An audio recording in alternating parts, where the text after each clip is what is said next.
غلام حشر میں جب سید الورا کے چلے، لوائے حمد کے سائے میں سر اٹھا کے چلے۔ اور یہ کس کا شہر قریب آ رہا ہے دیکھو تو، درود پڑھتے ہوئے قافلے ہوا کے چلے۔ وہ ان کا فقر کے سلیمان کو جس پہ رشک آئے، وہ ان کا حسن کے یوسف بھی منہ چھپا کے چلے۔ اور حقیقت بات یہ ہے، یہ آگے آپ نعرے لگا رہے تھے آج بھی میرے بابا جی کی کیا بات، اور یہ سارے معاملات یہ ویسے نہیں ہوتے۔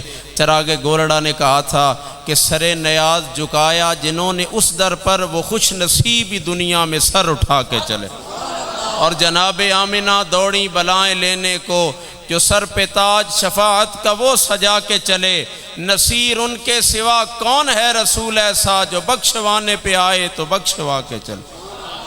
حمد و صلات کے بعد عزت و تکریم کے لائق حضرت علامہ مولانا حسان رضوی صاحب، عزتوں اور چاہتوں کے لائق محترم المقام جناب ظفر اللہ طاری صاحب، امیر تحریک لبیک پاکستان پی بی 22، عزتوں اور چاہتوں کے لائق حضرت علامہ محمد وقاص رضوی صاحب، خطیب اعظم سلوئی، عزتوں اور چاہتوں کے لائق محترم المقام جناب علامہ غلام شبیر صاحب، خطیب جامع مسجد حاضہ، عزتوں اور چاہتوں کے لائق محترم المقام جناب طیب بھائی، ارسل بھائی، دیگر جملہ بزرگوں عزیز ساتھیوں، الحمدللہ یہ خوبصورت گلدستہ سٹیج پہ بھی سجا ہوا ہے، آپ تمامی احباب بھی موجود ہیں۔ تعارف ہر کسی کا اپنا اپنا ہوتا ہے، لیکن الحمدللہ اس زمانے میں ایک بندہ مومن نے اپنا تعارف اتنا خاص کروایا ہے کہ باقی لوگ آگے پیچھے کا تعارف مانتے کوئی نہیں۔ اس نے کہا تھا میرا اور کوئی تعارف نہیں، میرا تعارف یہ ہے میں کتا پاک رسول اللہ۔ اے بھونکے شور مچاوے، ہمیں تو آگے پیچھے جا کے بڑے بڑے القابات لوگ لگا دیں، بڑی بڑی باتیں کر دیں، قسم بخدا چین اور سکون تب آتا ہے کہ جب یہ بات آتی ہے کہ ہمارا تعارف اور کوئی نہیں، ہمارا تعارف یہ ہے کہ میں کتا پاک رسول اللہ دا۔ کاش یہ پہچان ہو جائے، کاش میرا اور آپ کا کہیں نام آ جائے۔ میرے قائد حضور امیر المجاہدین علامہ خادم حسین رضوی صاحب فرمایا کرتے، یہ طیب بھائی میرا نام لے لیں میں ان کا نام لے لوں، حسان صاحب میرا نام لے لیں میں ان کا نام لے لوں۔ کہا کوئی بڑی باتیں نہیں ہیں، بڑی بات اس کی ہے حشر کا میدان لگا ہو، ساری امتیں موجود ہوں، آقا جلوہ گر ہوں، صدارت فرما رہے ہوں، سارے لوگوں کے سامنے آقا فرمائے فلاں بن فلاں پیچھے نہ بیٹھ، آگے آ، دنیا میں رہ کے میری وفا کی خاطر بڑا کام کر کے آیا۔ ارے وہ موقع سج جائے، آقا نے فرمایا یاد کرو اس موقع کو۔ میں آپ کو بتاؤں، قبلہ طیب بھائی آپ کو بتا رہے تھے، میدان حشر ساری امتیں، سارے نبیوں، سارے رسولوں کے پاس جائیں گی، آخر میں آقا کے پاس آئیں گی۔ آقا التجا کر چکے، میرے قائد نے فرمایا بات ختم نہیں ہوگی، ایک وقت آئے گا بلال حبشی کو بلایا جائے گا، پھر وقت آئے گا غازی ملت غازی ممتاز حسین قادری کو بلایا جائے گا۔ ارے ممتاز آگے آ، جس وقت کوئی سر نہ اٹھاتا تھا تو نے گستاخ کو 27 گولیاں مار کے واصل جہنم کر کے اس بات کا اعلان کر دیا ہے کہ رہتی دنیا تک کامیاب فقط وہ ہوگا جس نے زندگی وفائے مصطفیٰ میں قربان کر کے رکھ دی ہے۔ آپ یاد رکھیں، یہ چوہا کی سرزمین پہ آنے والوں، آپ یہ رستہ گزر کے آتے، چوہا سیدن شاہ آنے والے یہ رستہ گزر کے آتے، رستے میں بڑا سا بورڈ نظر آتا ہے، بلہ شریف لکھا ہوتا ہے۔ میں آگے پیچھے دور دراز علاقوں میں بھی جاتا ہوں تو آپ سے پوچھتا ہوں جانتے ہو بلہ کو بلہ شریف کیوں کہا جاتا ہے؟ وحالی زیر کو وحالی زیر شریف تو نہیں کہا جاتا، وحالی بالا کو وحالی بالا شریف تو نہیں کہا جاتا، ارے بلہ کو بلہ شریف کیوں کہا جاتا ہے؟ اس لیے کہ اس میں ایک ایسا مرد کلندر ہے جس نے زندگی ذات مصطفیٰ پہ قربان کر رکھی ہے۔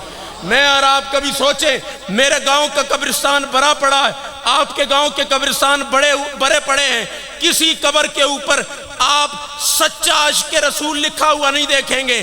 اگر یہ سند ملی ہے غازی مرید حسین شہید کو ملی ہے، ارے وجہ کیا ہے؟ ان کی قبر پہ اوپر لگی ہوئی تختی پہ اقبال کا یہ شعر لکھا ہوا ہے کہ اگر یہ سچا عاشق رسول بنا ہے، وجہ فقط یہ ہے کہ محمد سے وفا تو نے تو ہم تیرے ہیں، یہ جہاں چیز سے کیا لوح و قلم۔ صدیق اکبر صاحب کا میں سمجھتا ہوں کہ یہاں پہ بڑی کمی ہے.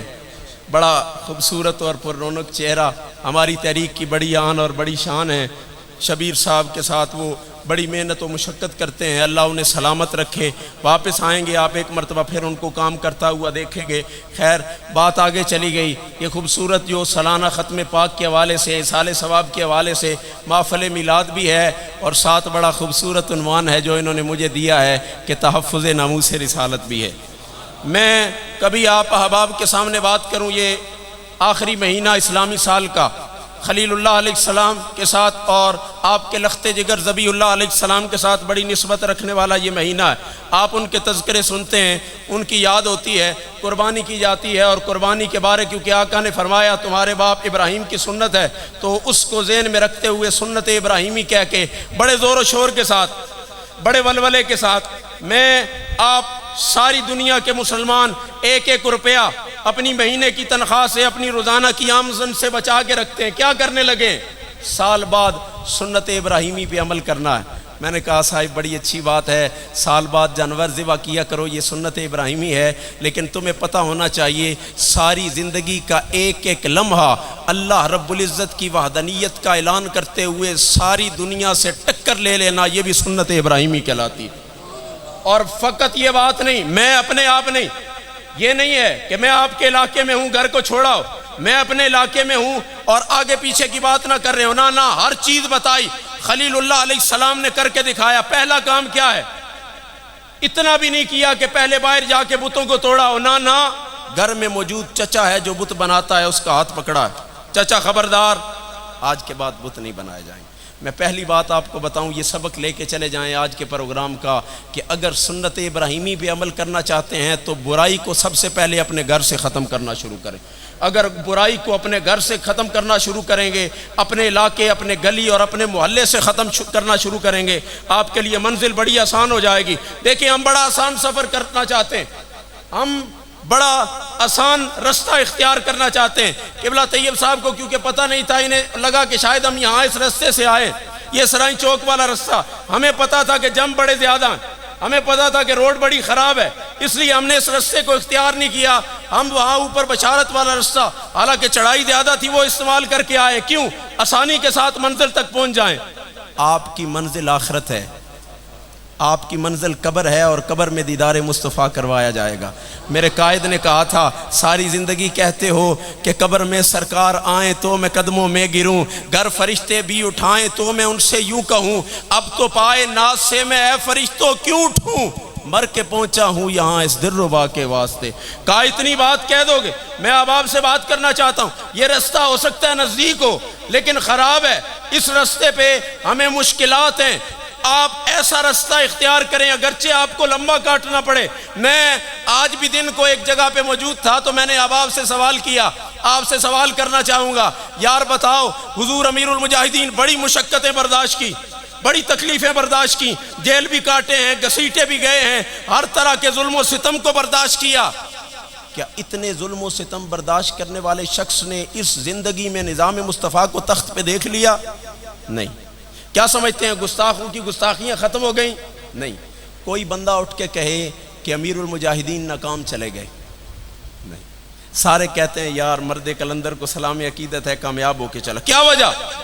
میں اور آپ، ہم سارے لوگ، ہم سب کچھ نہیں کر سکتے، وہی کچھ کر سکتے ہیں جو ہمارے ذمہ لگا دیا گیا. میں اور آپ اگر اتنا کر لیتے ہیں، دیکھیں نعرہ بلند کیا گیا حسینیت زندہ باد، نعرہ بلند کیا گیا یزیدیت مرد آباد. وہ یزید جو سن 60 ہجری میں تھا اس کو تو سارے لان تان کرتے ہیں کیونکہ گزر کے چلا گیا. ضرورت اس عمر کی ہے اس دور کے یزید پہ لان تان کی جائے، اس دور کے یزید کو برا بلا کہا جائے. امام علی مقام یزید کے خلاف کھڑے ہوئے تو کیوں کھڑے ہوئے؟ اور میں یہاں پہ یہ بات بھی کر دوں، یہ ذی الحج کا مہینہ ہے، بڑے ہمارے بہت بڑے تھے اور بڑی بڑی باتیں کر گئے. انہوں نے کہا یاد رکھو نہایت ہی سادہ اور رنگی ہے داستان حرم، نہایت اس کی حسین ابتدا ہے اسماعیل. کہا جس کا آغاز حضرت اسماعیل سے ہوا ہے اس کا انتہا میدان کرب و بلا میں ہے. میں نے اور آپ نے دیکھنا گردنیں کٹ گئی. آپ کو طیب بھائی بتا رہے تھے گردنیں کٹ جانے کے بعد نوکے نیزہ پہ سر چڑھ جائے پھر بھی آیات بینات کی تلاوت ہو رہی ہوتی ہے، یہ کون لوگ ہوتے ہیں جنہوں نے زندگی آقا کی خاطر قربان کر دی ہوتی ہے؟ یہ بات فقط وہاں تک نہیں، یہ ہمیشہ کے لیے ہے۔ اور ہمارے بڑوں نے ہمیں یہ درس دیا ہے کہ یاد رکھو اسلام زندہ ہوتا ہے ہر کربلا کے بعد۔ یہ کسی نے نہیں کہا کہ اسلام زندہ ہوتا ہے فقط اس کربلا کے بعد یا ہوا تھا کربلا کے بعد۔ جب بھی اسلام کو ضرورت پڑے گی، کربلا سجانا آپ کا کام ہے، اسلام کو پھر سے زندہ کر دینا خالق کائنات۔